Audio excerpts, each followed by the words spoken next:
سن 95 ہجری کی ایک بابرکت رات میں بصرہ کے ایک نیک سیرت انسان اسماعیل کے گھر میں بیٹی کی پیدائش ہوئی۔ گھر میں 3 بیٹیاں پہلے سے تھیں، تاہم چوتھی کا نام رابعہ رکھا گیا۔ حضرت رابعہ بصری کا شمار اسلام کی ان پاک خواتین میں ہوتا ہے کہ جن کی زندگی ابتدا سے انتہا تک درویشی اور بے نیازی کی مثال ہے۔ جس رات حضرت رابعہ بصری کی ولادت ہوئی، آپ کی والدہ کے یہاں نہ تو اتنا تیل تھا کہ جس سے ناف کی مالش کی جاتی اور نہ ہی اتنا کپڑا کہ جس میں آپ کو لپیٹا جاتا۔ حتیٰ کہ بدحالی کا یہ حال تھا کہ گھر میں چراغ تک نہ تھا۔ چونکہ آپ اپنی 3 بہنوں کے بعد پیدا ہوئیں، اسی نسبت سے آپ کا نام رابعہ رکھا گیا۔ اور جب آپ کی والدہ نے آپ کے والد سے کہا کہ جاؤ پڑوس میں سے تھوڑا تیل مانگ لاؤ تاکہ گھر میں کچھ دیر روشنی ہو جائے، تو آپ کے والد نے شدید اصرار پر ہمسائے کے دروازے پر صرف ہاتھ رکھ کر گھر میں آ کر کہہ دیا کہ وہ دروازہ نہیں کھول رہا، کیونکہ آپ کے والد عہد کر چکے تھے کہ خدا کے سوا کسی سے طلب نہیں کروں گا۔ حضرت رابعہ بصری نے جب ہوش سنبھالا تو والد کا سایہ سر سے اٹھ گیا اور قحط سالی کی وجہ سے آپ کی 3 بہنیں بھی آپ سے جدا ہو کر نہ جانے کہاں مقیم ہو گئیں۔ آپ بھی ایک طرف کو چل دیں اور ایک ظالم نے پکڑ کر آپ کو اپنی کنیز بنا لیا اور کچھ دنوں کے بعد بہت ہی کم رقم میں فروخت کر دیا، اور شخص نے گھر لا کر بہت مشقت آمیز کام آپ سے لینا شروع کر دیے۔ ایک مرتبہ آپ کہیں جا رہی تھی کہ کسی نامحرم کو اپنے سامنے دیکھ کر اتنا زور سے گری کہ آپ کا ہاتھ ٹوٹ گیا۔ اس وقت آپ نے سر بسجود ہو کر کہا کہ یا اللہ، میں بیار و مددگار تو پہلے ہی تھی اور اب ہاتھ بھی ٹوٹ چکا ہے، اس کے باوجود تیری رضا چاہتی ہوں۔ چنانچہ غیبی آواز آئی کہ اے رابعہ، غمگین نہ ہو، کیونکہ کل تجھے وہ مقام ملے گا کہ فرشتے بھی تجھ پر رشک کریں گے۔ یہ سن کر خوشی خوشی آپ اپنے مالک کے یہاں پہنچ گئیں، اور آپ کا معمول یہ رہا کہ آپ دن میں روزہ رکھتیں اور رات کو عبادت کرتیں۔ ایک دن جب آپ کے مالک کی آنکھ کھلی تو آپ کو ایک گوشہ میں سر بسوج پایا۔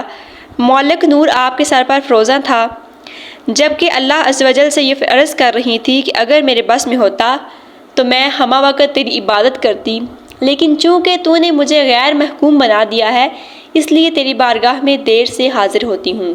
یہ سن کر آپ کا آقا بہت پریشان ہوا اور سوچا کہ مجھے اپنی خدمت لینے کی بجائے ان کی خدمت کرنی چاہیے۔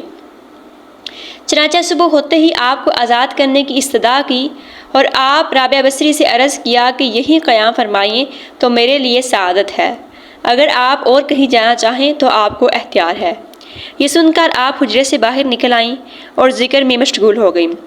آپ شب و روز 1000 رکعت پڑھا کرتی تھی اور گاہے بگاہے حضرت حسن بصری کے واعظ میں بھی شریک ہوتی تھیں۔ ایک روایت میں آتا ہے کہ آپ گاتی بجاتی بھی تھیں، پھر طائف ہو کر ایک جنگل میں گوشہ نشین ہو گئیں۔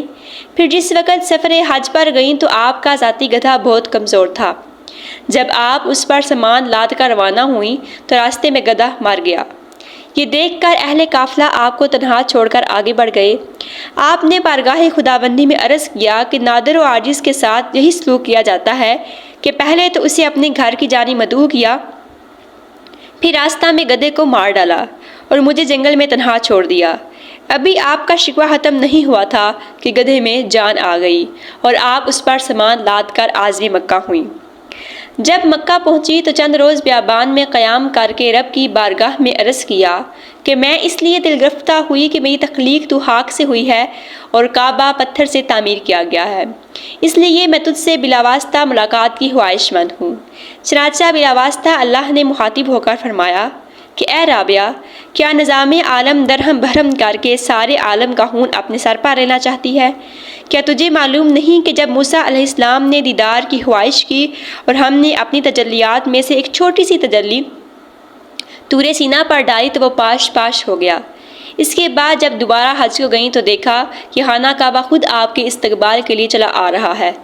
آپ نے فرمایا کہ مجھے مکان کی حاجت نہیں بلکہ مکی کی ضرورت ہے، کیونکہ مجھے حسن کعبہ سے زیادہ جمال خداوندی کے دیدار کی تمنا ہے۔ ایک مرتبہ حضرت حسن بصری نے آپ سے عرض کیا کہ تمہیں یہ مراتب عظیم کیسے حاصل ہوئے؟ فرمایا ہر شے کو یاد الہی میں گم کر کے۔ پھر فرمایا کہ تم نے خدا کو کیوں کر پہچانا؟ فرمایا کہ بے مایا اور بے کیف ہونے کی وجہ سے۔ ایک مرتبہ حسن بصری نے آپ سے فرمائش کی کہ مجھے علم کی بابت سمجھاؤ جو تمہیں اللہ تعالیٰ سے بلا واسطہ حاصل ہوئے ہیں۔ فرمایا کہ تھوڑا سا سود کاٹ کر تکمیل حاجت کے لیے 2 درہم میں فروخت کیا اور دونوں ہاتھوں میں 1 درہم لے کر اس خیال میں گم ہو گئیں کہ اگر میں نے دونوں کو ایک ہاتھ میں لیا تو یہ جڑا بن جائے گا اور یہ بات وحدانیت کے خلاف اور میری گمراہی کا باعث ہو سکتی ہے۔ بس اس کے بعد میری تمام راہیں کھلتی گئیں۔ ایک مرتبہ لوگوں نے آپ سے بیان کیا کہ حضرت حسن کہتے ہیں اگر قیامت کے دن میں دیدار خدا بندی سے ایک لمحہ کے لیے بھی محروم رہا تو اتنا گریہ زاری کروں گا کہ اہل جنت کو بھی مجھ پر رحم آ جائے گا۔ حضرت رابعہ نے کہا کہ انہوں نے ٹھیک کہا ہے، لیکن یہ شے بھی اس کے شایان شان ہے جو آنے واحد کے لیے بھی یاد الہی سے غافل نہ ہو۔ جب آپ کا نکاح نہ کرنے کی وجہ دریافت کی گئی تو آپ نے فرمایا کہ 3 چیزیں میری وجہ غم بنی ہوئی ہیں، اگر تم لوگ یہ غم دور کر دو تو میں یقیناً نکاح کر لوں گی۔ اول یہ کہ میری موت اسلام پر ہوگی یا نہیں، دوم یہ کہ روز محشر میرا اعمال نامہ سیدھے ہاتھ میں ہوگا یا الٹے میں، اور روز محشر ایک جماعت کو داہنی طرف سے اور دوسری جماعت کو بائیں طرف سے بلائیں گے تو نہ جانے میرا شمار کون سی جماعت میں ہوگا۔ تو لوگوں نے عرض کیا ان کا جواب ہمارے پاس نہیں ہے۔ آپ نے فرمایا کہ جس کو یہ فکر لگی ہو تو اس کو نکاح کی کیا تمنا ہو سکتی ہے۔ جب لوگوں نے آپ سے دریافت کیا کہ آپ کہاں سے آئی ہیں اور کہاں جائیں گی تو آپ نے عرض کیا کہ میں جس جہاں سے آئی ہوں اس جہاں میں لوٹ جاؤں گی، اور سوال کیا گیا کہ اس جہاں میں آپ کا کیا کام ہے؟ فرمایا کف افسوس ملنا، اور جب وجہ افسوس دریافت کی گئی تو فرمایا کہ میں رزق تو اس جہاں کا کھاتی ہوں اور کام اس جہاں کا کرتی ہوں۔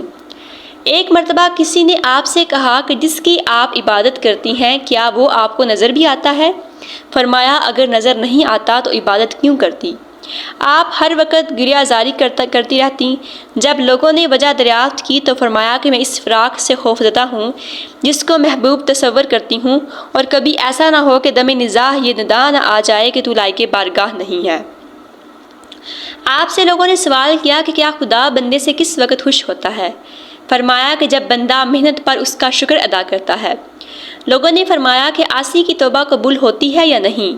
فرمایا کہ اس وقت تک وہ توبہ نہیں کر سکتا جب تک خدا توفیق نہ دے، اور جب توفیق حاصل ہو گئی تو پھر قبولیت میں کوئی شک نہیں رہا۔ آپ ہمیشہ فرمایا کرتی کہ صرف زبانی توبہ کرنا جھوٹے لوگوں کا فعل ہے، کیونکہ اگر سچے دل سے توبہ کی جائے تو دوبارہ توبہ کی ضرورت ہی پیش نہ آئے۔ ایک مرتبہ آپ نے شب و روز مسلسل روزے رکھے اور شب میں قطعاً آرام بھی نہیں کیا، لیکن جب 8ویں دن بھوک کی شدت کی فریاد نفس نے کی کہ مجھ کب تک اذیت میں رکھو گی، تو اسی وقت کوئی شخص کھانے کی کوئی شے پیالہ میں لے کر حاضر ہوا۔ آپ شمع لے کر روشن کرنے اٹھیں، اسی وقت ایک بلی کہیں سے آئی اور وہ پیالہ الٹ دیا، اور جب پانی سے روزہ کھولنے لگیں تو چراغ بجھ گیا، آب خورا گر کر ٹوٹ گیا۔ اس وقت آپ نے دل دوز آہ بھر کر اللہ عز و جل سے عرض کیا کہ یہ میرے ساتھ کیسا معاملہ کیا جا رہا ہے؟ تو غیب سے ندا آئی کہ اگر تم دنیاوی نعمتوں کی طالب ہو تو ہم عطا کیے دیتے ہیں، لیکن اس کے عوض ہم اپنا درد تمہارے قلب سے نکال دیں گے، اس لیے کہ ہمارا غم اور غم روزگار کا ایک قلب میں اجتماع ممکن نہیں، اور نہ کبھی جداگانہ مرادیں ایک قلب میں جمع ہو سکتی ہیں۔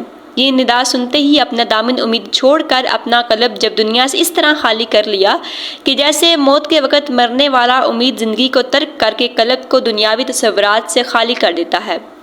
اس کے بعد آپ بھی دنیا سے کنارہ کش ہو گئیں اور ہر صبح یہ دعا کرتی کہ اے اللہ مجھے اسی طرح اپنی جانب متوجہ کر کہ اہل دنیا مجھے کسی اور کام میں مشغول نہ دیکھیں۔ مشائخ بصرہ میں سے ایک شیخ آپ کے یہاں جا کر سرہانے کی جانب بیٹھ کر دنیا کے مصائب کی شکایت کرنے لگے تو رابعہ نے فرمایا کہ غالباً آپ کو دنیا سے بہت لگاؤ ہے، کیونکہ جو شخص جس سے زیادہ محبت کرتا ہے اس کا تذکرہ بھی زیادہ کرتا ہے۔ اگر آپ کو دنیا سے لگاؤ نہ ہوتا تو آپ اس کا تذکرہ بھی کبھی نہ چھیڑتے۔ وفات کے وقت آپ نے حاضرین مجلس مشائخین سے فرمایا کہ آپ لوگ یہاں سے ہٹ کر ملائکہ کے لیے جگہ چھوڑ دیں۔ چنانچہ جب سب باہر نکل آئے اور دروازہ بند کر دیا، اس کے بعد اندر سے آواز آئی، اے مطمئن نفس اپنے مولا کی جانب لوٹ کر چل۔ اور جب کچھ دیر بعد اندر سے آواز آنی بند ہو گئی تو لوگوں نے جب اندر جا کر دیکھا تو روح جسم سے پرواز کر چکی تھی۔ مشائخین کا قول ہے کہ رابعہ نے خدا کی شان میں کبھی گستاخی نہ کی اور نہ کبھی دکھ سکھ کی پرواہ کی، اور مخلوق سے کچھ طلب نہیں کیا، بلکہ اپنے مال کی حقیقت سے بھی کبھی کچھ نہیں مانگا، اور انوکھی شان کے ساتھ اس دار فانی سے رخصت ہو گئیں۔ انا للہ و انا الیہ راجعون۔